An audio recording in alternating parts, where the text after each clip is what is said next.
Bonjour, on se retrouve donc pour cette seconde vidéo des parcours de coaching, donc avec notre cliente Lydia. Donc on est donc à l'épisode numéro 2, donc on va faire un petit peu le tour de la première séquence trimestrielle. Le déroulement du parcours de coaching pour petit rappel. Donc on a plusieurs vidéos et là on est donc à la vidéo numéro 2, comme je le disais. C'est la séquence numéro 1 de notre accompagnement avec Lydia, donc le premier trimestre qui allait de juillet à septembre 2022. Et par la suite, je redéroule le plan. Nous aurons les vidéos des séquences suivantes dans les semaines à venir. Donc, on va commencer par parler du niveau de bien-être de Lydia au cours de ce premier trimestre. Donc là, on est en séquence 1. Et donc c'est l'exercice numéro 1, hein, c'est la première séquence trimestrielle et le premier exercice, c'était le mois de juillet. Donc Lydia nous annonçait un indice de bien-être de 6 sur 10, donc c'est son niveau de confort financier, que ce soit en termes de solde bancaire, d'organisation tous ses aspects financiers et de son état aussi par rapport aussi à son état d'esprit. Donc on va voir qu'en fait sur les 3 mois, il y a eu une petite évolution. Sur le mois de août, on a eu une amélioration de son indice de bien-être qui est passé de 6 à 8 et puis qui s'est conforté finalement sur le mois de septembre. Donc c'était plutôt un bon démarrage, on va dire, d'accompagnement avec beaucoup de points positifs. D'un point de vue état d'esprit et puis euh, envie, voilà, enfin, partage avec le coach. Donc sur le mois de juillet 2022, en fait, Lydia nous partage un peu son ressenti, son point de vue sur ce début d'accompagnement. Et donc elle nous explique qu'elle est déjà, c'est une très bonne chose d'ailleurs, rassurée par la facilité d'utilisation de l'appli. Donc il y a une prise en main relativement rapide de la catégorisation et donc de la logique et de la méthodologie. Un très bon rapport avec le coach Grégory. Donc il y a eu une bonne dynamique qui s'est installée dès le départ en fait. Grégory va tout de suite, en fait, c'est ce qu'il fait avec tous les clients, demander aux clients déjà par exemple si ils préfèrent le tutoiement ou le vouvoiement, pour créer déjà un esprit de partenariat, un esprit de confiance, tout simplement, en s'adaptant aux souhaits du client, en fonction de ce que le client souhaite en termes d'approche. Et donc, ça va permettre déjà de casser un petit peu certaines barrières éventuellement, et puis de créer un début de complicité, on va dire, puisqu'il faudra avoir forcément, il y a une équipe qui se forme avec le coach et la personne qui est accompagnée. Et donc, forcément, pour que l'équipe fonctionne, il faut qu'il y ait une alchimie qui se crée. Donc, c'est tout à fait bien passé dès le départ. Et c'est ce qui a aussi permis, je pense, d'améliorer assez rapidement le niveau de bien-être, que le client se sente en confiance et vraiment supporté et porté par son coach. Il y a eu une évolution de l'état d'esprit dès le mois de juillet, en fait, où Lydia va tout de suite prendre de bons réflexes, enfin, va vraiment adhérer à l'approche du coaching et au fait que il va falloir organiser les choses, ce qui n'était pas le cas avant. Le petit bémol, mais ça c'est tout à fait logique, c'est le début, c'est que forcément, n'ayant pas de cadre précédemment, il y a un sentiment un peu de privation qui s'installe au départ, mais qui est quand même pas, enfin, qui est présent, mais qui est pas non plus bloquant. Bon, il faut se mettre en route et il faut apprendre à fonctionner avec des automatismes qui ne sont plus les mêmes que par le passé. Et donc forcément, ça demande un petit peu d'adaptation. Sur le mois d'août, dans le partage de son niveau de bien-être, Lydia, le point principal de ce mois d'août, c'était le mois des vacances. Hem, Au début de l'accompagnement, quand, la stratégie trimestrielle a été établie avec Lydia, il n'y avait pas, normalement de départ en vacances de prévu parce que les finances ne le permettaient pas. Et puis, il y a eu la bonne surprise d'avoir, finalement un remboursement, EDF finalement sur un trop versé, un trop perçu. Et ça a permis de financer les vacances et donc déjà de ressentir les bienfaits finalement de cette mise en place de gestion budgétaire, puisque si ça avait été fait peut-être sans le cadre de l'accompagnement, bah, peut-être que Lydia serait pas partie, peut-être qu'elle serait partie, mais ça l'aurait mis en difficulté. Là, en le fait d'avoir ces nouvelles là et d'en échanger avec le coach a permis d'organiser les choses. Et c'est vraiment ça le point clé, c'est l'organisation et la prévision qui va permettre en fait d'améliorer nettement la situation et de savoir sur quel point et sur quel plan il faut travailler pour petit à petit optimiser la situation globale. Sur le mois de septembre, alors j'ai mis ça en vert en fait parce que pour moi c'est un point positif. Il va y avoir un solde légèrement négatif courant, enfin au moment du mois de septembre. Et donc, ça va créer un sentiment de déception chez Lydia, et ça, c'est un point positif parce que ça montre déjà une prise de conscience, finalement, de l'intérêt et de l'importance d'améliorer sa situation. Et on voit que dès le troisième mois, il y a déjà finalement un sentiment enfin, il y a déjà ce challenge et cette envie de bien faire. Et donc, bah, c'est plutôt bon d'avoir un sentiment de déception lorsqu'on n'a pas atteint l'objectif. Ça veut dire que on est complètement impliqué dans le processus et que bah, c'est source de, de, de réussite pour l'avenir, hein, finalement. Il y avait un sentiment d'énervement aussi. Alors ça, c'est suite à la mise en place euh, d'une résiliation pour une salle de sport. En fait, c'était dans les préconisations du, du premier rendez-vous. Et puis finalement, cette action ne va pas porter ses fruits tout de suite, et donc ça va forcément créer un peu de frustration, d'énervement. Et donc, mais encore une fois, c'est plutôt un sentiment positif puisque ça montre qu'il y a de l'action et qu'on avance vers l'amélioration d'une situation. Voilà un petit peu pour présenter plutôt en chiffres, on va dire, l'évolution et enfin l'évolution sur le trimestre et la comparaison à la stratégie fixée en tout début de trimestre, qui est donc sur la droite de l'écran. Euh, donc on a sur la gauche les 3 mois de la séquence trimestrielle, juillet, août et septembre, décomposés en différentes grosses catégories. J'ai pas forcément été dans le détail dans un premier temps là. L'idée là, c'est de voir que finalement, la stratégie, si on regarde le total des coûts contraints, donc la dernière ligne, on était à peu près à un ratio de 78%, qui était un ratio qui était normalement pas extraordinaire, mais pas mauvais non plus, hein. C'était un point jaune, donc c'est plutôt bon, on va dire. Et on voit que Lydia, donc sur ce premier trimestre, va avoir un ratio de 84%. Donc un peu moins bon, c'est-à-dire que les coûts contraints vont représenter 84% de ses revenus courants. Or, nous, on visait 78%. Donc il y a plusieurs choses qui expliquent cela. Des choses qui sont un peu de sa responsabilité, entre guillemets, par rapport à un respect ou non des budgets, et puis d'autres qui sont dues à on va dire, une différence de timing. Donc, ben, par exemple, l'endettement conso qui est à 16%, on visait 11%. Pourquoi? Tout simplement parce que dans les recommandations et les préconisations de début d'accompagnement, on envisageait un regroupement de crédit qui, à la fin du premier trimestre, assez logiquement, n'est pas encore en place. Donc forcément, on voit que la moyenne de l'endettement, de la ligne d'endettement conso est à 545 en moyenne mensuelle. On avait une moyenne mensuelle à 350 en objectif. Donc forcément, on n'est pas au niveau.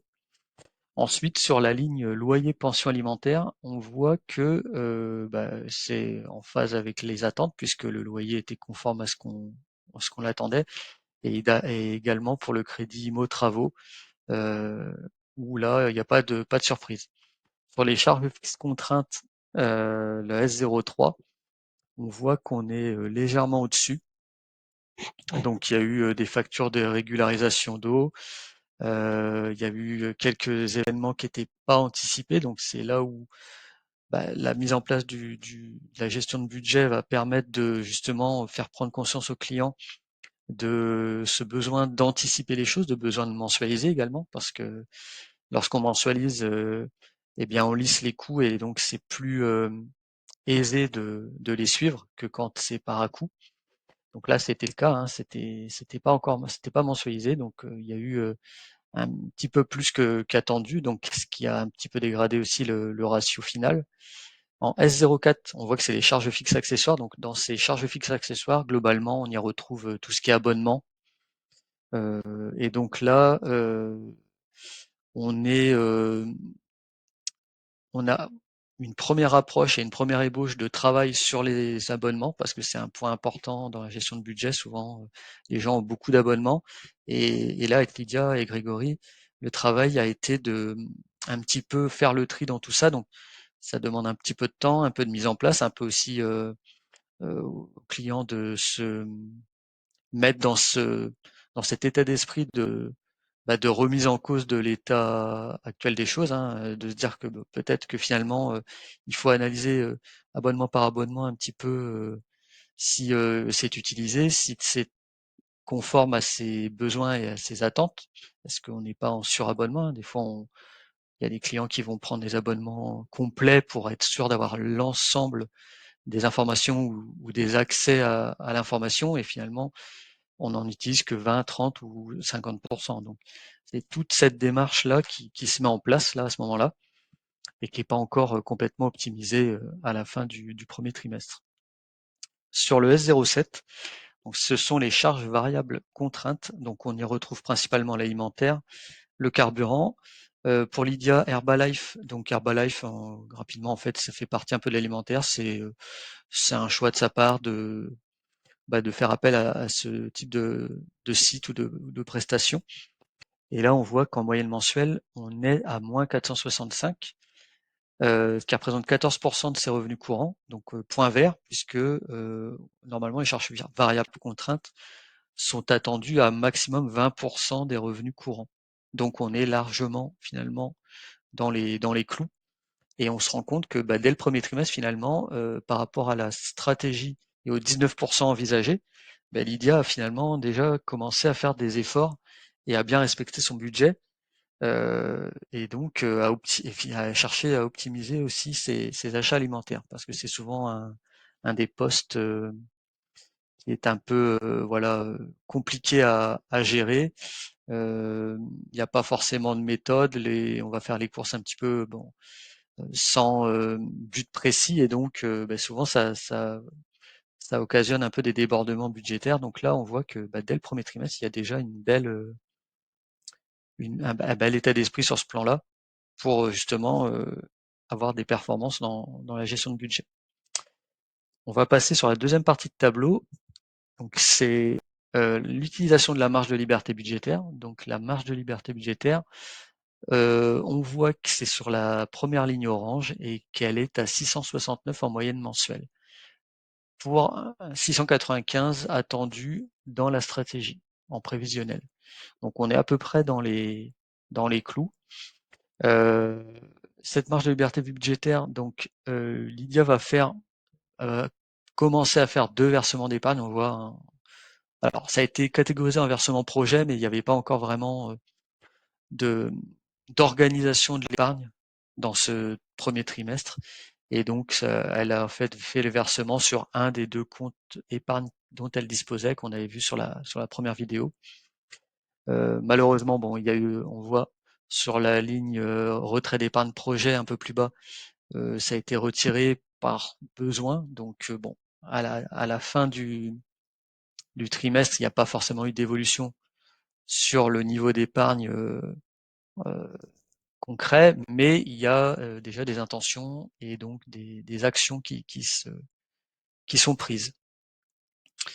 Sur le reste des catégories, on voit qu'en S08, donc tout ce qui est dépenses contraintes exceptionnelles, ça va être tout ce qui va être lié au logement, aux équipements contraints informatiques.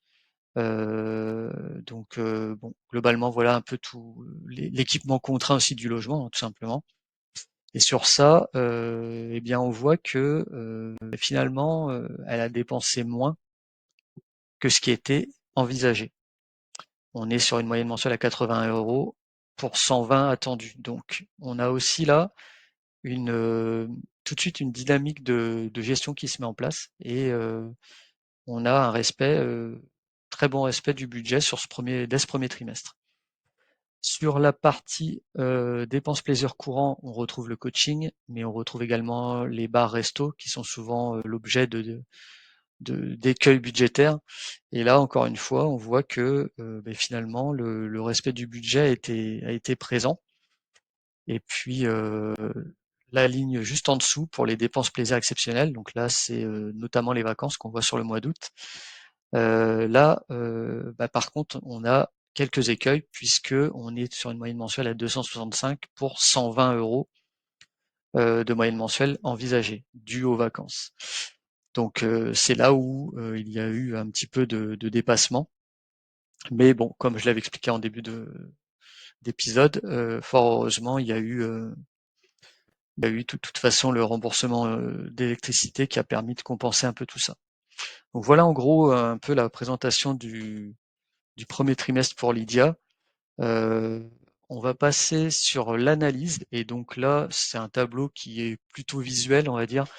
On a les écueils en rouge et les victoires et les bonnes nouvelles en vert clair ou vert foncé. Et on voit en fait juste d'un coup d'œil la progression entre le début et la fin du trimestre, où on a petit à petit, on a toujours du rouge, mais ça se réduit un peu, et on a un peu plus de vert, donc on voit déjà une évolution concrète sur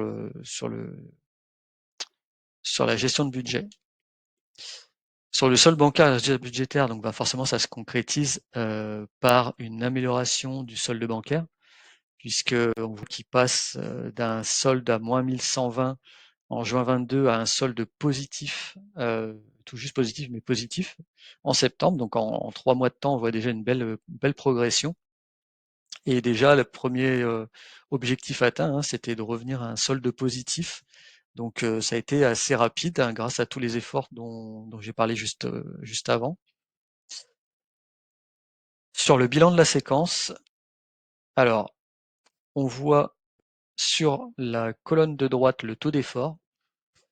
En gras, l'objectif de la séquence qui était à 22, tout en bas, le réel de la séquence qui est à 32% en taux d'effort, donc taux d'effort dépassé dès le premier trimestre. Donc ce taux d'effort, à quoi il correspond? Eh bien en fait, c'est le rapport entre l'effort global que l'on voit ici, qui est à 215 en moyenne mensuelle, qu'on ramène à la marge de liberté budgétaire qu'on a vu un peu plus tôt dans le tableau des catégorisations et tableaux de gestion. Et donc, tout simplement, hein, c'est 215 sur les 669 de marge de liberté budgétaire qui nous donne ce taux d'effort de 32%. Donc là, c'est vraiment bien parce que ça montre déjà une belle dynamique et on atteint déjà l'objectif fixé dès la première séquence. Donc à pérenniser on verra si ça se pérennise sur les trimestres suivants, mais là on a déjà une belle évolution.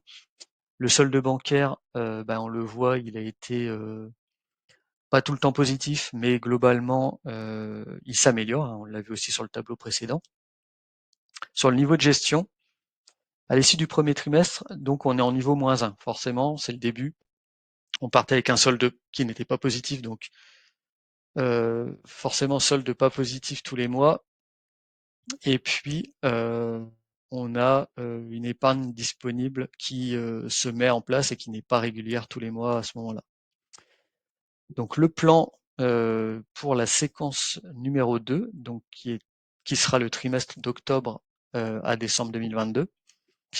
Donc cette séquence 2, le coach va pousser Lydia à améliorer son niveau de gestion et donc le niveau visé pour la séquence 2 va être le niveau 0. Donc ce niveau 0 va normalement permettre à Lydia d'améliorer son niveau de gestion et donc devra se concrétiser par un solde bancaire positif chaque mois. Donc ce solde bancaire positif chaque mois, comment l'atteindre? Eh bien, il y aura le regroupement de crédit qui sera toujours d'actualité puisque on va continuer avec le partenaire qui est aussi coach budgétaire euh, Louis Sarica à faire en sorte de monter ce dossier de rachat de crédit. Donc ça va être un des faits majeurs du deuxième trimestre.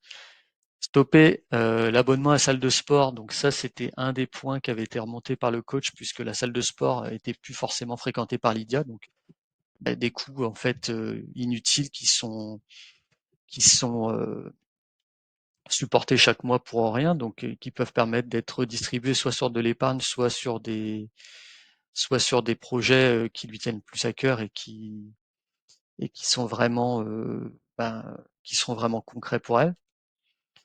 Le livret d'épargne destiné à l'épargne projet, donc là c'est la mise en place clairement pour chacun des 2 livrets d'épargne dont elle dispose, d'en définir un pour l'épargne projet et puis un pour l'épargne précaution. Donc une réelle mise en place de logique d'épargne et un aiguillage précis et clair de l'épargne précaution et projet pour, euh, pour cette séquence numéro 2. Un point aussi qui lui a été suggéré, c'est de faire un peu le tour des abonnements et notamment l'abonnement internet, puisque souvent on prend en fait l'abonnement lors d'une offre commerciale et puis ensuite l'abonnement augmente et puis on se retrouve à payer tous les mois finalement un abonnement qui est peut-être plus cher que le prix de marché. Donc l'idée là, c'est de lui demander de faire une première étude sur les opérateurs internet pour aussi se familiariser avec la remise en cause et des contrats et des abonnements, à s'habituer à revoir ça régulièrement. Et puis continuer à optimiser les dépenses alimentaires. On a vu que sur le bilan, c'était plutôt en bonne voie puisqu'elle avait bien respecté son budget. Il fallait continuer et puis continuer à optimiser pour augmenter aussi la marge de liberté budgétaire. Voilà, voilà. Donc phase d'action sur cette séquence 2. Qui donnera l'occasion de se revoir donc sur la vidéo numéro 3 où on fera un petit peu le point sur cette séquence 2 et puis voir si les premiers efforts et les premiers résultats positifs de Lydia se sont pérennisés